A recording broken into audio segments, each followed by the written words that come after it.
Welcome to this lesson, the ADDIE Instructional Design Model. In this lesson, we will look at the ADDIE Instructional Design Model, review its components, look at some variations of the model, and ask some thought-provoking questions about it.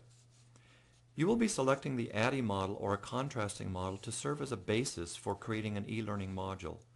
It's important to think through your process model design decisions, whether you use ADDIE or another model.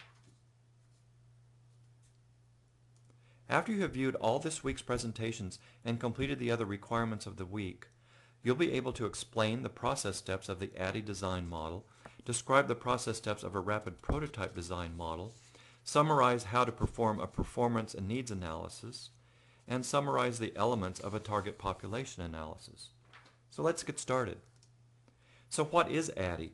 ADDIE is an acronym for Analysis, Design, Development, Implementation, and Evaluation. It is a generic process traditionally used by instructional designers and curriculum developers. It is used to develop both e-learning and traditional on-ground learning content. Thus it has high relevance to e-learning development and implementation. ADDIE grew out of a very disciplined approach to course development called Instructional Systems Design, or ISD, used extensively for military training in the mid-20th century. To this day, ADDIE has been extensively used in government and corporate training. It has not had its lack of detractors. One criticism of the model is that it just takes too long. One of your assignments will be to investigate some criticisms that have been leveled at ADDIE and your thoughts about them. We'll also see how ADDIE is best adapted to e-learning design. ADDIE, as first espoused, was a linear process with discrete steps. Each step had to be completed before the next step was begun. Sometimes called a waterfall approach to course development, it earned a reputation for being very slow and sometimes cumbersome. But its proponents preferred it because it was systematic and thorough. The steps include analysis. The analysis phase attempts to uncover the nature and scope of the training need, often referred to as the gap, and the profile of the audience who will receive the training. Analysis can include many components, with names like performance analysis, goal analysis, needs analysis, task analysis, audience analysis, and others. We will look at some of these in detail. I highly advocate that some analysis be conducted as part of the e-learning course or module development process. Design. The design phase includes learning objectives, assessment techniques, and the instructional methods that will bring to bear on the instructional problem. Development. The development phase includes the development of the training materials and content required by the design. Implementation. The implementation phase includes the rollout and deployment of the instructional program, including any trial tests of the materials. E-learning programs often use special systems such as learning management systems, or LMSs, to house and deploy content. And evaluation. The evaluation phase is included as a feedback mechanism to determine the effectiveness of the instructional program. It may include tests and assessments designed for the participants, as well as opportunities for feedback from the users of the program.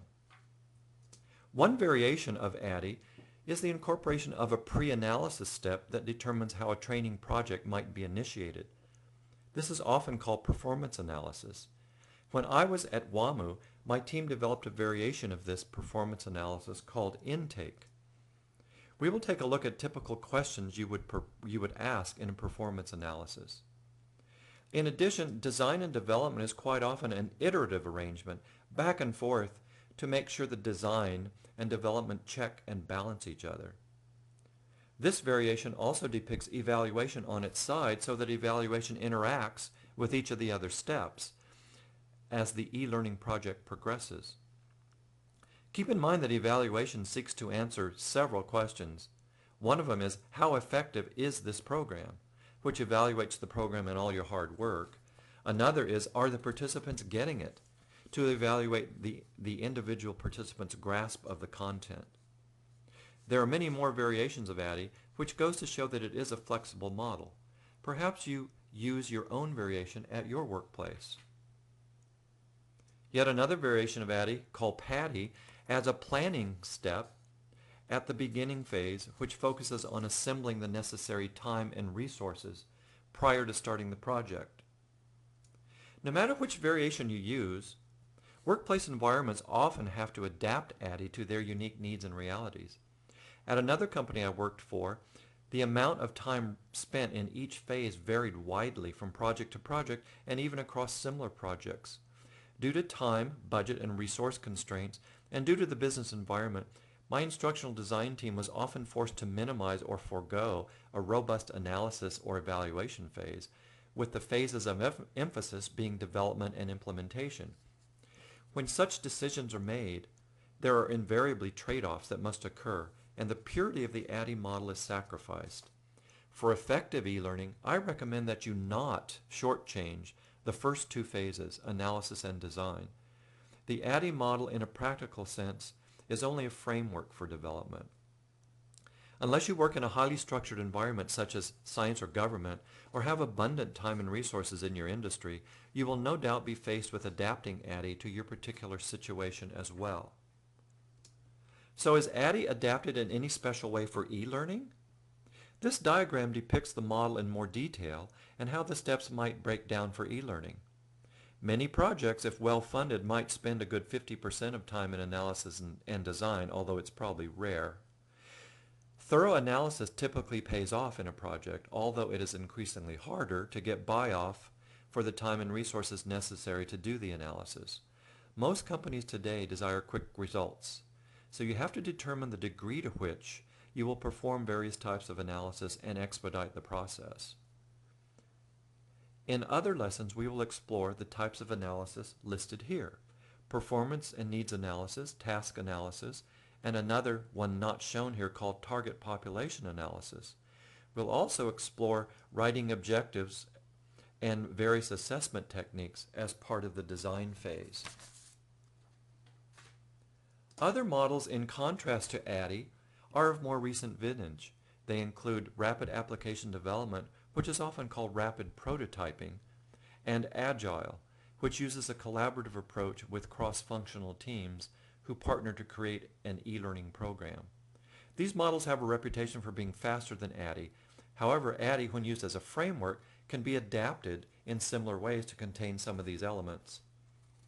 We'll look at rapid application development more closely in the next presentation, 2B. In this lesson, we've looked at the ADDIE model, its phases, variations, and touched just briefly on some of its weaknesses. We've also seen a couple of contrasting models that can be used instead of ADDIE. As a follow-up, now go to the course shell in Moodle and do the items listed in this week's activities, week 2. Also look under resources for articles and links that provide more in-depth information about this week's topics. Also look in the discussion forum for this week's questions. Please post to the discussions by offering your response to the questions and also your response to your fellow classmates' posts.